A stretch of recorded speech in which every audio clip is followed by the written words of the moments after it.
noise for Christopher Anthony!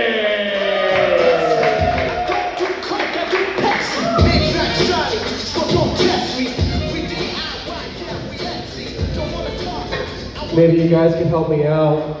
There's a billboard in downtown New Orleans that says, "Learn to read."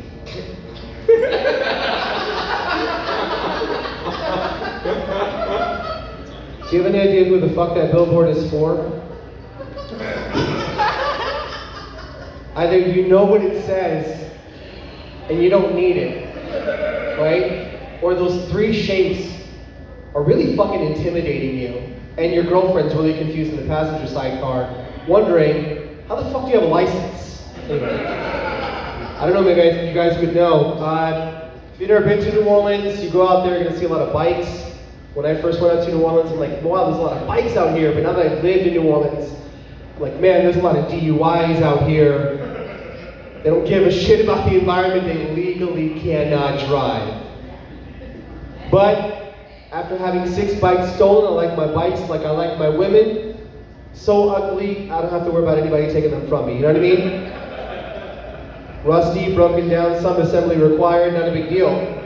I can walk into a bar, hour and a half later, no one even fucking looked in her direction. All right, that's what I like. Sweet, thank you. Very hospitable people. There's a lot of people, most people in New Orleans, no matter what age they are, a lot of people have tattoos. A lot of people have tattoos because they want to spend their money on something their roommate can't steal while they're sleeping. You know what I mean? It's just a really good investment. You guys are right on track with that. That's great. Speaking of tattoos, a lot of people have tattoos. That stereotypical tattoo that says, "Only God can judge me," which is really confusing because most of them have been to court at least 4 times. So,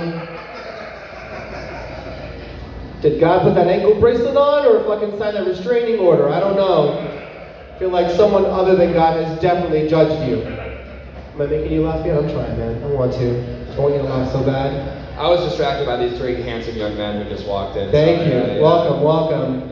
You know crime's bad in New Orleans because like here, right, if one of your friends calls you or texts you and says, "Hey man, I'm running late, I got held up," you're like, "Oh, they must be busy." But in New Orleans, you're like, "They must be filling out a police report." You know what I mean? Like, they definitely just fucking got held up.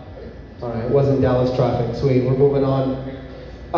You know it's bad because if you get a ticket in New Orleans, this is no joke, not a joke at all, true story. If you look on the back of the ticket, it's a job application. That's right, it's a job application. They're like, look, you could pay this $160 ticket, or hear me out. What if everyone you knew fucking hated you? What if? Huh? You could make $16 an hour at Chick-fil-A, but what if for $2 more an hour, everyone fucking shot at you? What do you think? Huh? It's a good deal. We got plenty of leftover guns from, you know. All right. Look, as a Hispanic male, I just want to say, I think racial profiling is wrong because not all minorities with expensive cars sell drugs, okay? Some of us stole a car. It's way fucking easier. And the drug selling game, everybody's got a small business loan. It's crazy. It's too competitive out there. All right. I'm not gay. I'm originally from Miami. We all dress like this. Like we might have a job interview or a bachelor party, impromptu walk on the beach or maybe a nightclub, and all we have are fruit snacks and cocaine to get us through the rest of our day.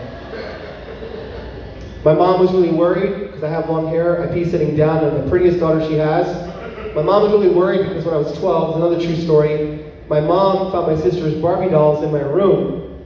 She took all the Barbie dolls away and she bought me G.I. Joes. And I'll admit to all of you, it was so difficult to masturbate to G.I. Joes. I feel like mom's plan really fucking backfired. Don't know if you know about G.I. Joes, okay? It's all dudes. Where the Barbie dolls, I could comb their hair, change their outfit, talk to them about my grievances, you know what I mean? Like, real fucking man shit. All right. We're good. I'm all for gender-neutral bathrooms, because I think straight couples should be able to do what gay couples have been doing for years, you know what I mean? Saving money on hotel, Uber. It's like I was gonna pee and I was thinking about hooking up. What? We could do them both here? What? That's great. All right, I have a minute left, sweet. Speaking of masturbating, I told my friends that I think my grandma watches me masturbate, which I realized afterward was a horrible way of saying I believe in ghosts. You know what I mean? First, I think my friends just think I come from a fucked up family, and now they just realize that we're so close, she needs to take some 45-minute breaks every once in a while. I'll finish with this, you guys. Public service announcement to any women out there, fellas, pass this along. If ladies could just stop doing that thing during sex where they're like, deeper, deeper. It's a dig, not the fucking Star Wars franchise, you know what I mean? Like, we're not rolling out a new dig like Medea films. I don't have a tattoo halfway down my dick that says to be continued, you know what I mean? Like, did you want some more dick? I have all this extra dick in my nightstand. You know how it is, you probably do too. I would just never have sex with a girl and be like, shallower, shallower. I want to hit a wall. Does it ever end? How many kids have you had? Do you even fucking talk to them? I would never do that. You guys have been great. Thank you so much. We have one more comedian left on the list for this evening. If you are not this comedian, you want to be on the list, come to the table. But I think this is going to be the finale for the evening.